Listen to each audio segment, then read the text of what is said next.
Bad news, everyone. Over the weekend, there was some vital news that we just have to talk about.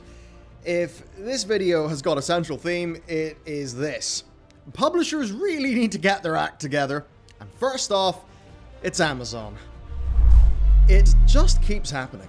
Amazon is throwing their money into the bin and wasting the time of so many developers. In this case, the Lord of the Rings MMO has been cancelled. Although this time, it doesn't seem to be entirely Amazon's fault. As reported by Bloomberg, the game has been cancelled over a breakdown in negotiations between Amazon and Tencent. Yes, Tencent was involved. But not originally, because Tencent actually bought Liu Holdings back in December. And Liu is the Chinese firm that founded Athlon Games, which is the Los Angeles development team working on the Lord of the Rings project. Now, an Amazon spokesperson told Bloomberg this: "We have been unable to secure terms to proceed with this title at this time." That's basically all we know, but we do have a lot of speculation to do. I mean, Amazon's official communications, even say, "We are sad that we cannot bring this to customers," pretty much. I think disappointed is the word they used. Though, of course, they would obviously try to shift the blame if they could. So why cancel such a big project that's already 2 years in? I mean, we all know Amazon's track record, right? In 7 years, they've released 2 bad games, unreleased one of them, and then cancelled it. And with that Grand Tour game, I'm fairly sure they've pulled that from store shelves as well. Lord of the Rings marks the 5th full project they've shelved, at least that we know of. The only game that actually holds any promise for them is New World, which, of course, is an MMO and would be in direct competition with Lord of the Rings 1 if it came out. You can check out this video we did for more detail on that, but outside of New World, it seems that Amazon Games is doing very little right. So you could say that if you were their new partner, yeah, you might be concerned with throwing millions and millions in, given their track record. But that is just speculation. It really could be a number of reasons, but the whole thing does come across as strange. Because with Tencent, we've got to think about the past. Tencent has been expanding massively with acquisitions, but this is actually the first time they've had such a public and immediate impact, as far as we can tell on large projects anyway. Every other time, they have been happy to put their money in and get some money out, like with the Path of Exile developers. Now, the obvious difference here is that Liu is a massive, massive Chinese company. With a 1.5 billion investment in it, Tencent probably wants to steer that ship a bit. But it grows stranger still. Liu owned Digital Extremes, the Warframe guys, and when that acquisition was made public, they were very quick to assuage people's fears. Like with every Western company Tencent has thrown cash at, they said that the company will retain complete creative control. Here's a part of the quote from them. "Tencent is well known for respecting the creative decisions and integrity of its studios and for giving them autonomy and independence to experiment, innovate, and thrive." So, at least they really believe in those things in the realm of gaming. I mean, that's obviously just some PR speak, and we all know the dastardly things that Tencent is involved with outside of the gaming space. So, don't really believe much of what they say, to be honest with you. But it's not like they purchased, Grinding Gear Games and then ran Path of Exile into the ground. That's very much not happened. It seems like Grinding Gear have retained creative control, and similar goes with the Warframe devs. So it seems like what's happened there is not what's happened with Lord of the Rings. And that means something else is going on here. Looping back to Bloomberg's report, the spokesperson said, "unable to secure terms." But Jason Schreier's sources claim that contract negotiations led to a dispute. So this could be money, could be talent, could be time frame, or it could even be a megacorp versus megacorp rivalry. We may never find out. But at any rate, Lord of the Rings fans, like myself, what are we down to? Well, we've got the Amazon TV show, which now I believe costs $500 million a season. And for the MMO fans, I mean, you've got New World to look forward to in the short term, you've got Riot's MMO to look forward to, and then of course there's Ashes of Creation as well. Actually, maybe that MMO thing is something to do with it, because Amazon and Tencent are already making one MMO each already. So that could have led to some scuffles. The other part of the weekend's news, then, is a bit less news and a bit more drama. But thankfully, as with most game industry drama, it actually gives us a fun topic to dive into. So we hear lots about gamer entitlement in the news, don't we? But what about developer entitlement? Because a bit of a drama is sparked off there, but I think it does go a lot deeper and it's a bit unfair. Anyway, so with Days Gone being such a hot topic, the director hopped on to David Jaffe's show. Now in this discussion, among a dozen topics, one of them was how Days Gone did after launch. And that was one hell of a landmine, because he said, if you love a game, buy it at effing full price. He elaborated, saying that a sequel will probably only be greenlit based on initial sales numbers rather than any later sales or engagement like from, say, PlayStation Plus.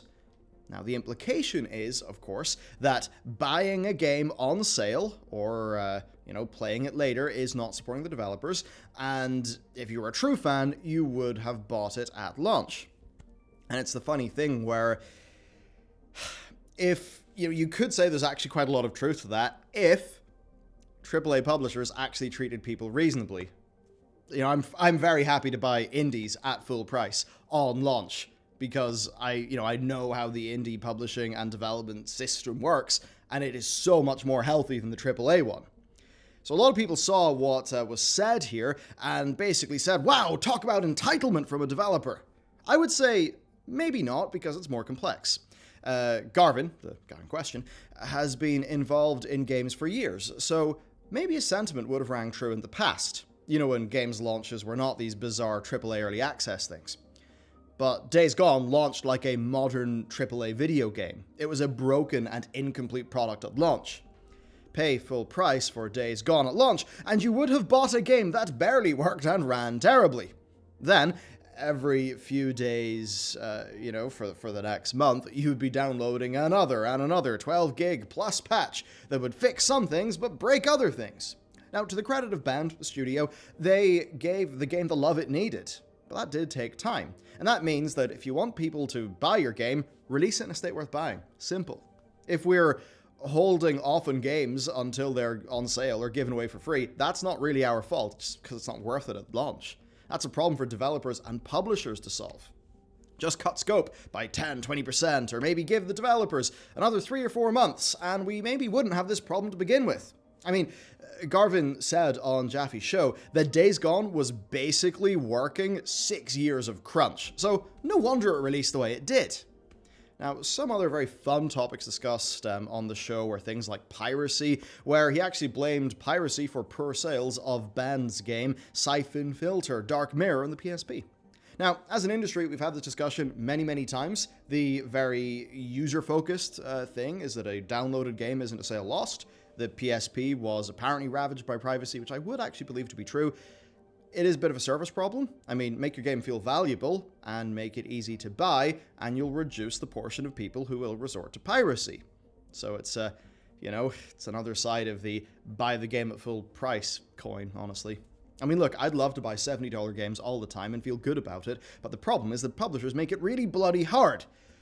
And that's why, for our first release, a lot of work will be put into making sure any of you who buy that game will not get a bad launch experience full of bugs. Because look, I basically do agree with a lot of what he said of, hey, if you like a game, buy it at full price, buy a quality product that's worth it. But then if you go and release a product with basic quality issues, then yeah, you kind of don't deserve that.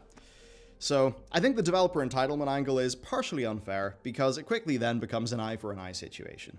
It's great that we can get the opinion of a developer in such an unfiltered way. After all, we can't solve a problem without understanding it, and we need to listen to devs to understand them. It's clear here that even leadership of studios, the leaders of games, are frustrated with publisher expectations like we are. It's also maybe unfair to take snippets of a 4-hour-long casual conversation out of context, or, even just take them out of the full context of the 4 hours, and then lambast the poor man for it. But look, he's spent a lot more time thinking about this stuff as a dev, than as a customer. So that just means he's got a different perspective and it's worth listening to. And really, when you examine the incentives of gaming, it's a triangle, right? You've got the publishers, the developers, and the customers. And right now, it seems like publishers hold all the cards. Which kind of makes sense. They've got all the money. So in this example, Sony is the one making the calls, and that's to the detriment of both what the developers and the engaged customers want. Yeah, people would have been very happy to have put all of that money into Days Gone at launch, but maybe they heard that it wasn't really in a great state, and they thought, well, I'll wait for a bit. Of course, that would be Sony's fault for basically forcing them to get that game out by that date after what he just said was essentially 6 years of crunch. So really the message here is, devs and customers, let's try not to be played against each other. Let's vote with our wallets, with reviews, and with our actions as customers. There's a petition actually for Sony to greenlight Days Gone 2. I think that might be a decent enough starting point. Not to say that change.org is really a decent way of fixing much, but make your voice heard. Because that's today's theme. Publishers need to sort themselves out. With almost every bit of news that we talk about, there is a through line here. Developers are not happy. Developers are often set up to fail by big AAA pubs, and we the customers are therefore not happy. This obviously cannot be sustainable. So there you go. That is the situation. That is the news that has happened. Now, if you would like to support us in telling you this news and talking about it and bringing you our insights as, as a bunch of developers ourselves, which very soon I'll be able to share a hell of a lot more with you about for very good reasons, then you can check out our Patreon where you can get such cool things as physical loot like the axe pin for this month. And, well, stay tuned there because we are planning a relaunch that was supposed to happen next week, or last week, but I'm fairly sure will happen very, very, very soon. We just got a bit derailed last week. But hey, it's going to be cool. There's going to be a bunch of content. Anyway, that's it for me. Have a great day. See you next time.